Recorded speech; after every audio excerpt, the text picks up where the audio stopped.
Limbus Company and Neverness to Everness are doing something that the rest of the gacha won't. I think Neverness to Everness is a sack of garbage. The gacha industry has figured something out. If you feel like you have to log in, I'm seeing people glaze Neverness to Everness, and I'm just like, it's literally every other game on the market blended up together and worse. You'll spend more money. If you feel like you might miss a character forever, you'll spend more money. If you feel like your account could fall behind, you'll spend more money. Not for Limbus Company. For Limbus Company, they have people like me who spend all their money on it for no reason when you can literally just get all of the characters for free. By the way, Nomo gave me this. We're so proud of you for passing that amazing Limbus Company quiz. Thank you. I got an A+. Good job star. Incredible. You love to see your streamer. The whole system is designed around one thing: not fun, not This bro is still this bro still playing Honkai StarRail? You can give it up. You can give it up, Unc. What the hell is this? I want nothing zero? What the fuck? Who the fuck are you? I'm pulling you up. Who the fuck are you? I want nothing zero?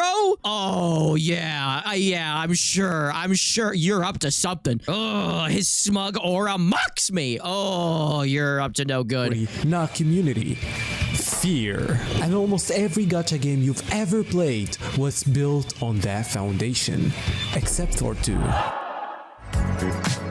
I want to talk about two games today. Project Mode community watching yet another video glazing their game that I think figured out something the rest of the industry is desperately trying to ignore. One of them you've probably heard me talk about, but the other one just launched and I already made a video about it. If you haven't seen either of those, don't worry, the video stands out on its own. The two I don't know how anyone can like Neverness to Everness when the entire standout point of it is the driving and the game doesn't center the game around driving. It's just, by the way, I'm the king of like the worst possible freeze framer, or best, depending. It's a game where it just literally copies every other gacha game on the market, and then it's like, but by the way, we have GTA mechanics. Yeah, and you don't make the entire game around it. You don't start off the game with car chases and shit.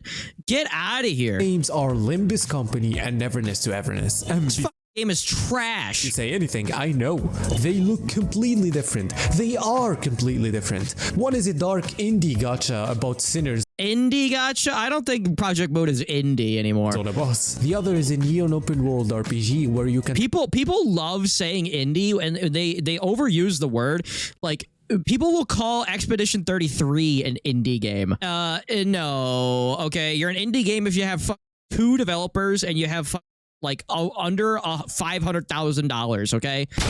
That's what if you have more than $500,000, you have a team, 20 people, you're not indie. Drive a taxi and get chased by a police cat. They have almost nothing in common on the surface. They're still also gacha. Also, if you've made several games, like if you've like Larian, like they're like, oh well, Baldur's Gate 3 is an indie studio.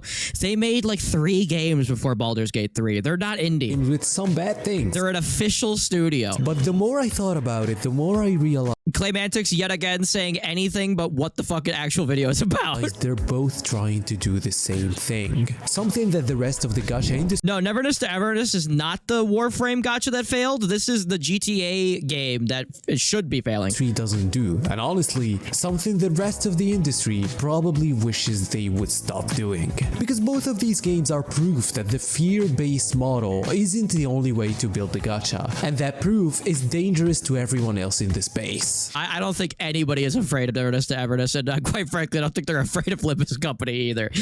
Let me start with Limbus Company. And if you've seen my previous videos on this game... If anything, they're probably trying to like get Kim Jae-un to go public with the company so that they could infiltrate it and turn it into one of the other games in the on the market. Bear with me because I'm going to go somewhere different with it. I don't think there's no like Limbus Company has no competition. Like it's not, people can play Limbus Company. They can do their dailies in 3 seconds and then play every other game on the market. There's no, Limbus Company is not stealing market share from any other game or vice versa.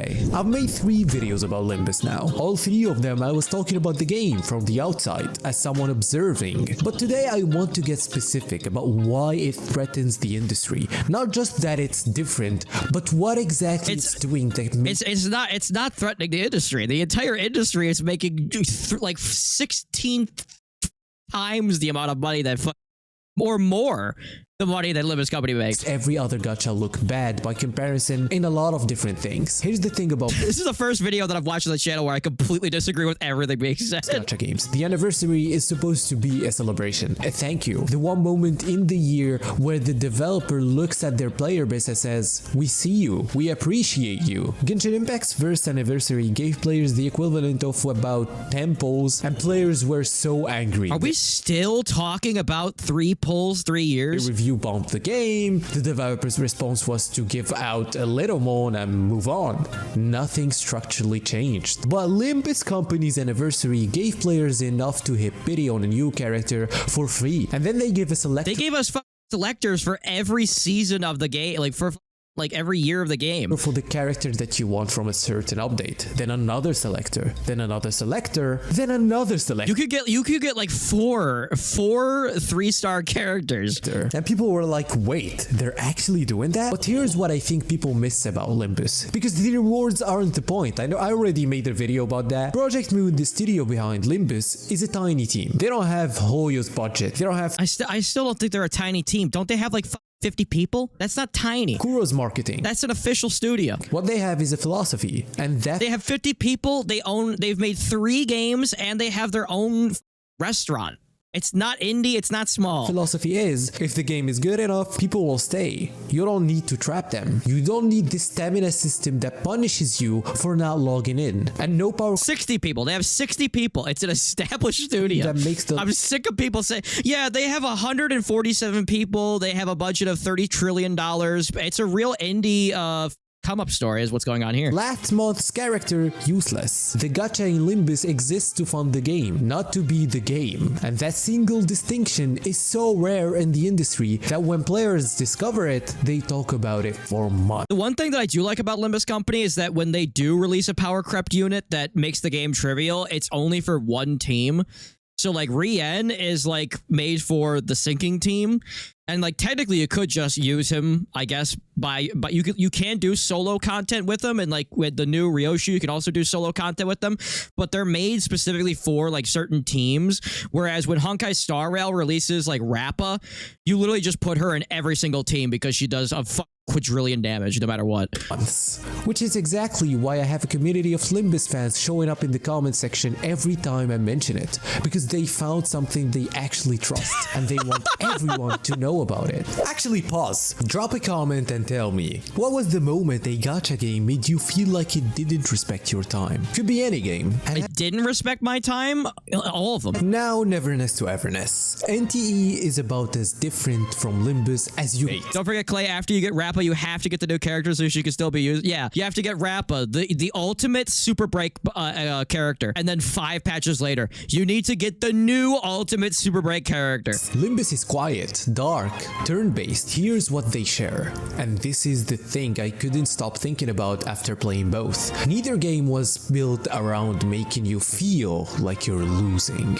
Let me start with the gacha system itself, because this is where NTE does something genuinely surprising. Most gacha games, including games people love, have a 50-50 system. You save for weeks, you hit pity, and then there's a coin flip. You get the gambling in NTE is like a board game, and you get to move around a board and pick like boxes to open.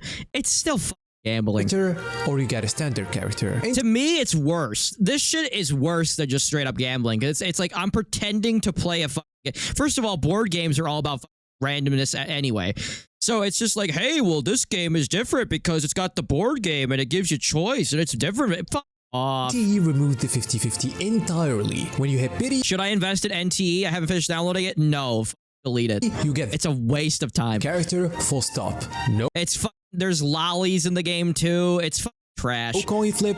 No. I think Ananta is going to be a lot better because Ananta like actually has like gunplay and shit, and I'm like it has GTA elements and gunplay in it. I'm not really broken up or what do you call it, jazzed up. I'm not really jazzed up about the whole like Spider-Man swinging with webs. I think that's gay, but like and I'm not gay, so why would I like that? But yeah. No heart attack. No. If you're gonna put GTA elements into a fucking game, it better be centered around those elements because no other game on the market is doing that. Having to explain to yourself why you just lost 50-50 for the third time. And the pity carries over between banners, which means no pull is ever wasted. A problem that we've seen with Arknight's Enfield. Every single resource you spend moves you forward, always. That's not just generous, that's a design decision that's like Arknight's Enfield is all about the factory, and like yeah, there's combat in the game, but it's brain dead.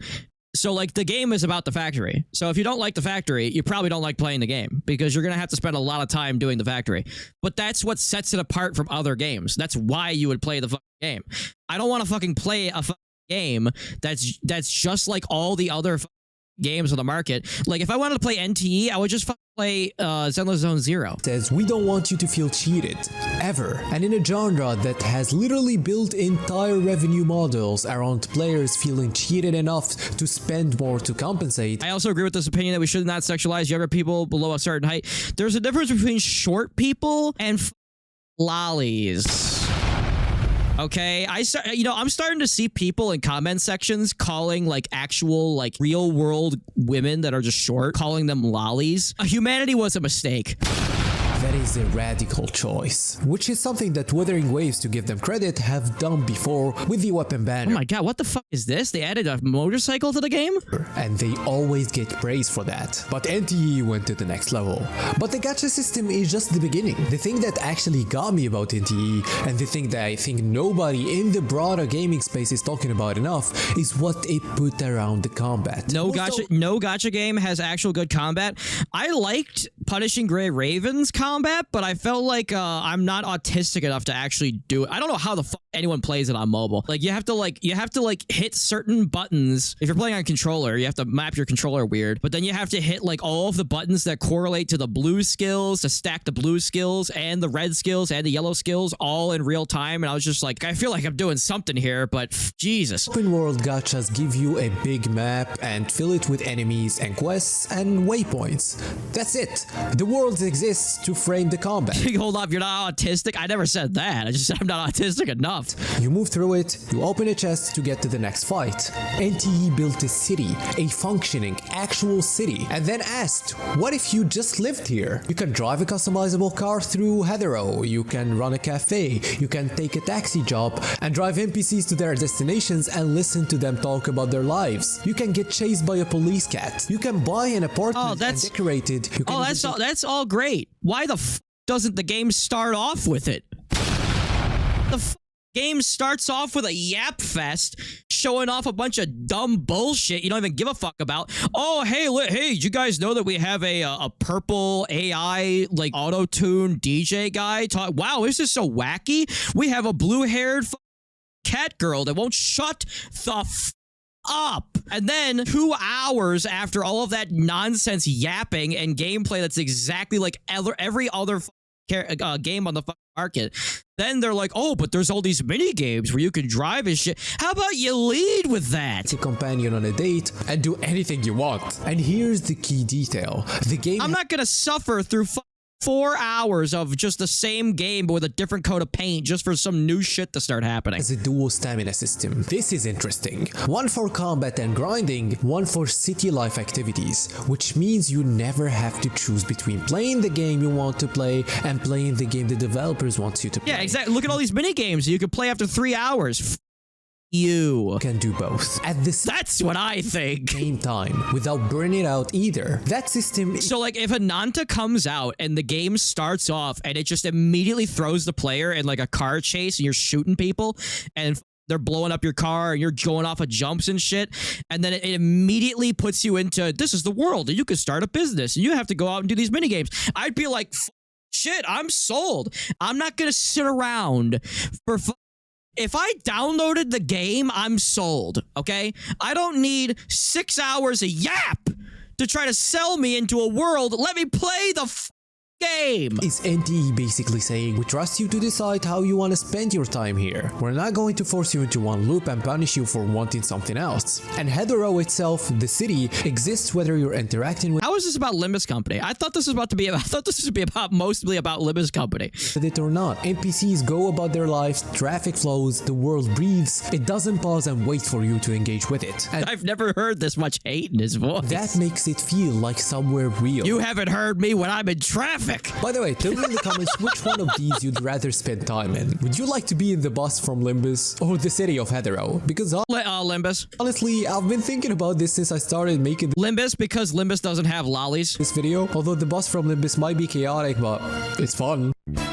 So, God damn it! Can I get through one video without Persona 5? why does any of this Look at what this motherfucker sent me. Look at what this Giorno sent me. He tricked me this morning. He goes, hey, I got a zesty beverage. Are you kidding me? Oh, Giorno, you're dead to me, Giorno. Dead to me. Limbus Company and NTE are proving with real numbers that you don't need to build a game around fear to make money. This is the main point. Limbus Company has been growing.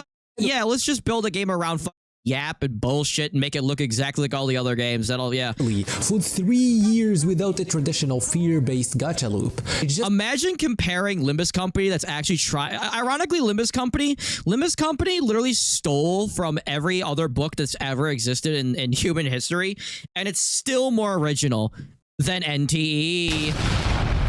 Because at least when Limbus Company steals from other people, it does something like genuine and new with it, and it hits you in the face with it. Whereas NTE is just hiding in the corpse of every other game on the market.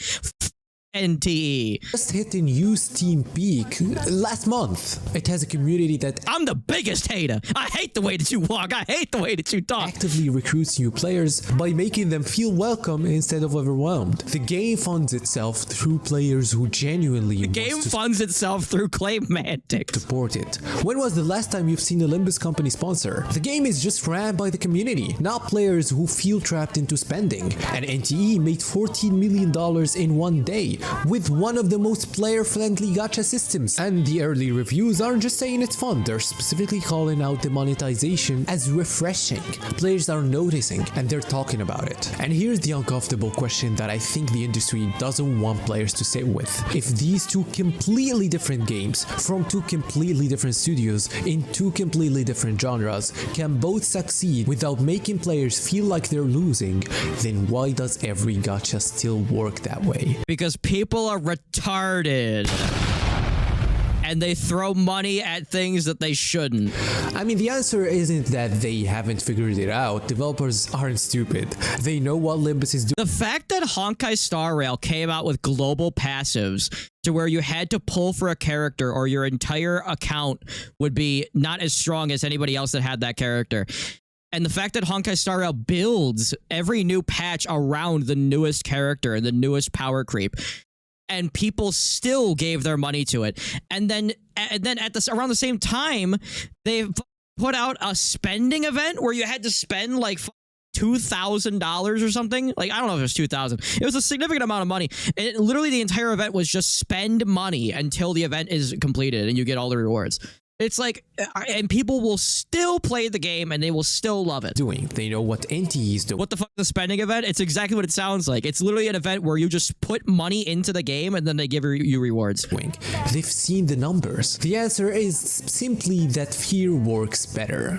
Fear makes more money. That's the sad truth. The 50-50 that punishes you generates... It's not even really fear. I mean, like, the fear is there, but it's mostly just parasocial people that think that Robin is a lesbian.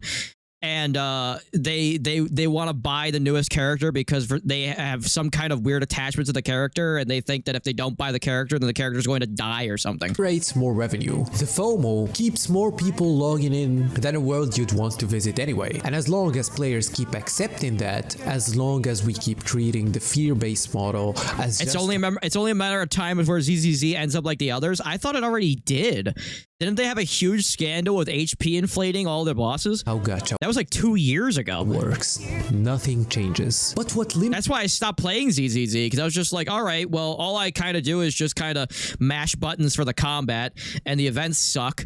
So why the fuck am I even playing this game anymore? And the HP is being inflated. I'm out. What NTE are doing is showing that it's a choice, not a necessity. A deliberate decision that some studios make and others don't. And I think that's worth talking about loudly. Now, of course, I'm not going This motherfucker hit us with Persona into Naruto music. to pretend both of these games are perfect, because they're not. Limbus Company has one of the steepest learning curves in gachas. No, it doesn't. The first few hours are genuinely confusing. Limbus Company is the easiest Project Moon game that they've ever made. I'm gonna need more help. There's no learning in it. You literally just read what the abilities do and then don't do it, or do it depending on what it says, and then you hit win rate every single time. The community. The story throws you in the deep end immediately. The community is incredible once you're in, but getting there takes patience that not everyone has. NTE launched with, as I said before, real issues, with problems with mobile performance, UI bugs, some story quests that aren't that good, a combat that isn't as fluid as Wuthering Waves. These aren't small things, and they matter, but here's what I keep coming back to. Both of these games made a foundational choice about what kind of relationship they want to have with their players, and despite Well, yeah, Project Moon is a private company where the CEO is, for now, allowed to do whatever the fuck he wants until he steps down, and all the other games are soulless mega corporations. despite their flaws, despite the learning curves and the launch Propped up by the CCP. They made it political. bugs and all of that, that choice come through. You can feel it when you play them. The game isn't trying to trick you, and that feeling is rarer than it should be. And I honestly think the only other game that is close to this is probably Wuthering Waves. It gave the players what they want too, but it still has a lot of other predatory things that might be a little worse than the other two. So here's what I want to leave you with, like the main point. Do you think the rest of the gacha industry is watching what Limbus and No. NTE are doing? No. And do you think it matters to them? No. Because I genuinely don't know the answer to that. You think Honkai StarRail gives a about Limbus Company? Part They don't give a fuck about NTE either. of me thinks the numbers will I did like this part about the game. eventually force a conversation. Maybe Limbus and NTE make Yeah, if Kim Ji-yoon ever steps down from Limbus Company, it's gonna be like when Gabe Newell dies. When Gabe Newell dies, Steam will become a shithole. It will become just like Origin and Ubisoft's, whatever the hell Ubisoft's is, whatever they changed it to today. There are a couple companies still around where like VLC. You guys heard about like VLC Media Player? How they were offered to like sell the VLC Media Player for like millions of dollars, and they said, "Nah, we're good. We're gonna keep it free." Yeah, there are a couple CEOs, a couple companies left. Like you could probably count them all on like both your hands. Companies that will not bow and just sell out. And they're going to go away. Eventually, there will not be any companies left that will not sell out. an insane amount of money. And if enough players start migrating into games that treat them better, the industry adapts. It always does. There's no such thing as a gacha game that treats you well, except for maybe Limbus Company, because Limbus Company is barely a gacha game. But another part of me thinks the fear model... You can literally log in twice a day, collect your encephalion, and then just skip your dailies and still get your shards and still get your battle pass experience, and you don't even have to play the game. You can do your dailies in Limbus Company in under like 2 minutes. It's incredible. It's too profitable to abandon. And as long as enough players keep accepting it, nothing changes. Not because the developers can't do better, because they don't have to. And it's just sad. Shout out to the channel members. Thank you so much for supporting me. I basically disagree with everything in this video, but you should still like and subscribe to Steorg, because he does glaze Limbus Company, and that's what we're here Click for. and join under the video if you want to be having your name in the video and have early access to my content and other things. And yeah, don't forget to like and subscribe. See you in the next one. Bye bye. Look at that, incredible. And then the Chainsaw Man and outro. Still have not watched Gacha Man. Still have not watched it or read it, and I probably never will. But thank you, Steorg. Thank you.